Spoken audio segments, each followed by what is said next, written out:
Salut à tous, alors vous savez, je lis énormément de papiers de recherche. Ça peut être soit de la recherche académique vraiment publiée par des chercheurs, des universitaires en finance, en économie, peu importe, ou bien des papiers de recherche qui sont plutôt publiés par des banques avec des analystes financiers ou des stratégistes qui ont fait des études souvent beaucoup plus pragmatiques, voilà, un peu moins des études tirées par les cheveux, mais j'aime bien les deux types d'études.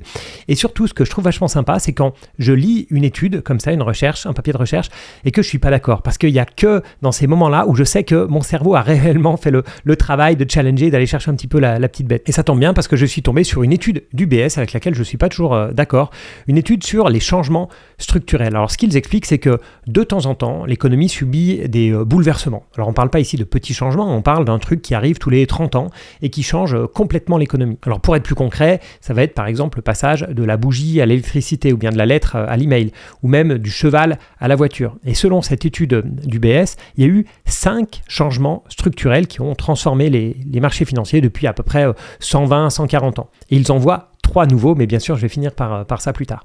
Le premier changement, c'est l'industrialisation. C'est assez évident. On est ici en gros de 1896 à 1920. Des inventions comme la machine à vapeur, le four à foyer ouvert de Siemens ont permis de produire de l'acier en masse. Et avec cet acier, on a construit des ponts, des chemins de fer, des gratte-ciels. Bref, le monde s'est mis à bouger à une vitesse jamais vue. Alors ici, je trouve qu'UBS fait un gros raccourci. Ils oublient d'autres secteurs qui ont permis l'industrialisation. Il y en a un, par exemple, auquel on ne pense pas forcément, mais c'est le développement des banques. Alors oui, je sais, on critique beaucoup les banques aujourd'hui, mais s'il n'y avait pas eu à cette époque, fin 19e, début 20e, un gros développement du secteur bancaire, notamment américain, on n'aurait pas pu financer les chemins de fer d'est en ouest aux États-Unis, on n'aurait pas pu financer des gratte-ciels, d'énormes usines, etc. Donc, oui, l'acier, c'est vrai, mais pas que. Il y a plein d'autres facteurs qui ont permis cette industrialisation. Mais c'est vrai que l'industrialisation a complètement changé notre vie et ça se reflète sur les marchés financiers parce que c'est ça aussi l'étude d'UBS. Ils expliquent qu'à chaque fois qu'il y a eu un changement structurel, ça s'est vu dans la concentration des marchés financiers. Donc, ils nous disent que sur les marchés financiers, au début des années 1900, il y a un tiers des entreprises du Dow Jones qui étaient liées à la production d'acier ou à l'industrie lourde. Deuxième changement qu'on ne peut pas nier non plus, qui est assez évident, c'est l'arrivée de l'automobile. Voilà, on est dans les années 1900-1930. On pense évidemment à Ford, quand Ford a lancé la production en série grâce à l'invention de la chaîne de montage, au Fordisme, etc. Enfin, je pense que vous avez vu ça à l'école. Évidemment, on pensait au départ que Ford était juste en train de transformer l'industrie automobile, mais finalement, il a transformé toute l'économie grâce à son invention, ou plutôt à l'adoption en masse de son invention. Enfin, c'est pas son invention à lui, mais disons que lui, ce qu'il a permis, c'est la production de masse. Alors bien sûr, si on réfléchit bêtement, on peut juste se dire, oui, les voitures ont permis de se déplacer un peu plus vite, beaucoup plus vite et beaucoup plus loin. Mais c'est pas uniquement ça qu'ont permis les voitures. Les voitures ont changé toute la manière dont l'économie fonctionne. Ça a changé la manière de consommer, la manière de travailler. Il a fallu construire évidemment des routes, des stations-service, etc. Mais c'est surtout les habitudes qui ont complètement changé. Puisque en tant que consommateur, par exemple, on a pu consommer beaucoup plus loin. Donc ça a créé les centres commerciaux. On a pu travailler beaucoup plus loin aussi. Donc c'est ce qui a permis d'avoir des usines, d'avoir des bureaux avec des milliers de personnes qui peuvent travailler ensemble. Et en bourse, tout comme l'industrialisation, on a vu une concentration du secteur automobile en bourse. Dans les années 30, les constructeurs automobiles représentaient jusqu'à 30% du Dow Jones. Prochain changement structurel, l'électrification. Je dis prochain, mais au final, il a été à peu près fait en même temps que l'automobile. L'électrification, on est dans les années 1910-1930. On s'est mis à produire et à distribuer de l'électricité à grande échelle. Et comme toute invention, au départ, c'est un luxe. C'était la même chose d'ailleurs pour l'automobile. Mais très vite, on est passé du luxe à une révolution dans tous les foyers.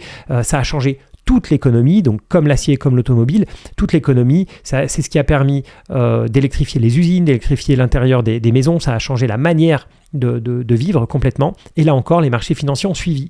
Les entreprises liées à l'énergie et aux équipements électriques sont devenues dominantes.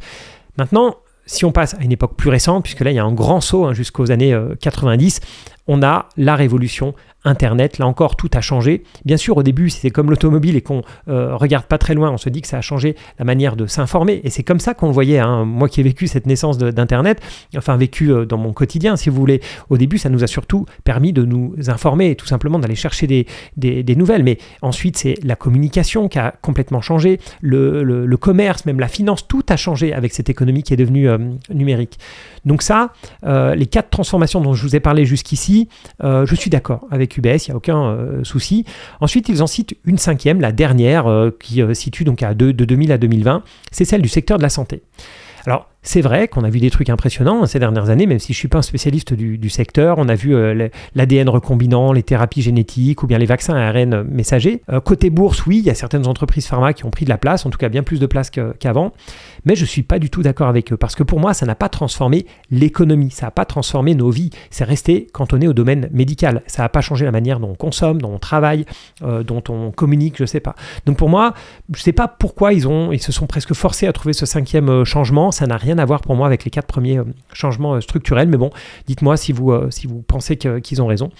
Ce qui vous intéresse, j'en suis sûr, c'est le futur. Et UBS a identifié 3 nouvelles vagues de transformation qui sont déjà en train de façonner les marchés. La première, on y pense tous, c'est l'intelligence artificielle. Voilà, pas besoin d'en dire plus. Ensuite, ils ont identifié les innovations énergétiques et l'électrification. Alors, c'est un peu bizarre parce qu'ils ont déjà cité ça comme changement structurel, mais bon, voilà, ils nous expliquent que l'électrification continue de transformer des secteurs entiers, comme l'énergie, le transport, etc.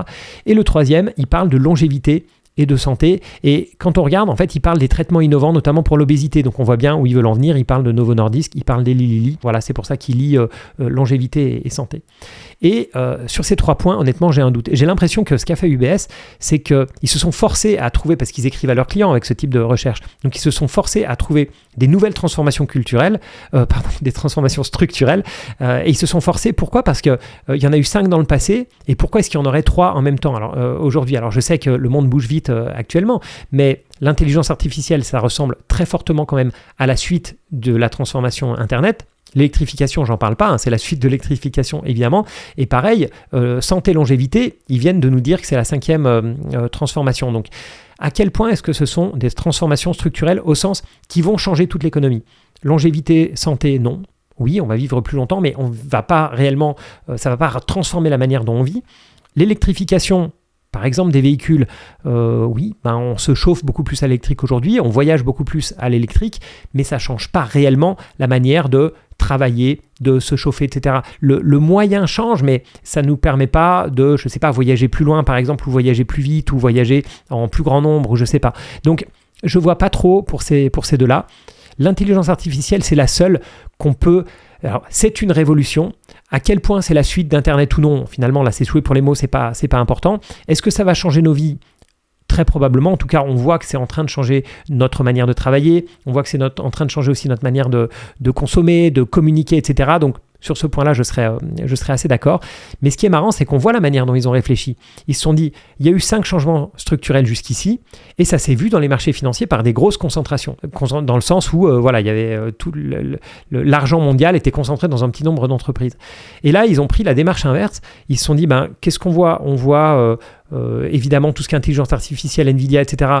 Le marché s'est concentré là-dedans, dans Eli Lilly, Novo Nordisk, et puis dans des Tesla, des boîtes comme ça. Donc, on va en déduire 3 changements structurels, mais ce n'est pas pour autant qu'on a réellement 3 changements structurels. Bon. L'autre point que je voulais voir avec vous aujourd'hui, changement structurel ou pas, peu importe, à vous de vous faire votre idée et mettez-moi ça en commentaire. Le point important et qu'il faut souligner très souvent, parce que quand j'ai commencé à investir, j'avais pas compris réellement ça, c'est que quand il y a une innovation quelque part, la valeur est souvent créée bien plus loin qu'on l'imagine. Alors je prends souvent l'exemple d'Internet, mais on peut prendre l'automobile par exemple. Quand l'automobile ou l'avion même ont été inventés, oui, ça a changé la manière de se déplacer, mais c'est surtout d'autres secteurs qui ont pu exploser ou même être complètement inventés. Avant l'automobile, il n'y avait pas de tourisme. Et grâce à l'automobile et à l'avion, qu'est-ce qu'il y a eu ? Des développements d'hôtels, de villages de vacances, de compagnies aériennes, de fabricants d'avions, etc. Donc ça a complètement bouleversé le secteur du tourisme. Enfin, ça l'a même créé, tout simplement. Ça a créé le secteur du tourisme. Et pour en revenir à la voiture, ça a changé aussi la manière de consommer, puisque les gens ont pu faire plusieurs kilomètres pour consommer. Donc ça a permis d'avoir des centres commerciaux. Alors il y a eu un délai entre les voitures et puis les centres commerciaux qui ont commencé années 50, 60, 70, mais n'empêche que ça a changé la manière de consommer. Ça a changé aussi la manière de travailler, puisque les entreprises ont pu regrouper plus de monde au même endroit. Et on voit que, par exemple, notamment Internet ou la numérisation de l'économie, ça a eu l'effet inverse sur la manière de travailler ensemble. C'est qu'avant, les gens étaient obligés de se regrouper, et même chose pour les achats avec les centres commerciaux. Et maintenant, on peut faire tout ça, mais à distance. Donc, les centres commerciaux sont beaucoup moins utiles, et puis on peut consommer de chez soi ou travailler avec des milliers d'autres personnes ou des centaines d'autres milliers de personnes à distance aussi. Ça, pour moi, ce sont des vrais changements structurels. Mais le plus compliqué, c'est évidemment d'identifier un changement structurel. Donc, vous qui êtes dans plein de secteurs d'activité différents, moi je vous demande, est-ce que vous voyez par exemple dans votre secteur d'activité un vrai changement structurel, un truc dont on est au début, pas juste de manière assez bateau, comme l'a fait UBS, l'intelligence artificielle, voilà, il faut dire intelligence artificielle. Est-ce que dans votre domaine, vous voyez des découvertes, des innovations qui peuvent transformer notre manière de vivre et l'économie? Ça, c'est la première question que je vous pose. Et la deuxième, c'est, selon vous, quels seraient les secteurs qui pourraient en profiter?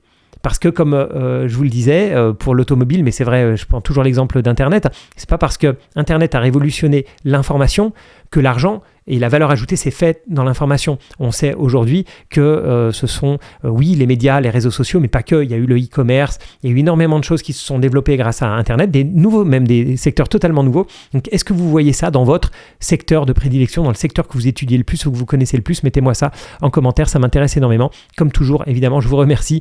Je suis très content de démarrer cette année 2025, de pouvoir créer à nouveau du contenu, des nouvelles vidéos. Ça me permet d'apprendre énormément et de faire fonctionner mon cerveau, surtout comme je vous le disais, quand je tombe sur des études avec lesquelles je ne suis pas totalement d'accord. Donc ça me permet de vous demander, voilà, où voyez-vous les changements structurels de ces 5 ou 10 prochaines années? Je vais lire vos commentaires avec impatience. Voilà, merci à tous et à bientôt pour d'autres vidéos.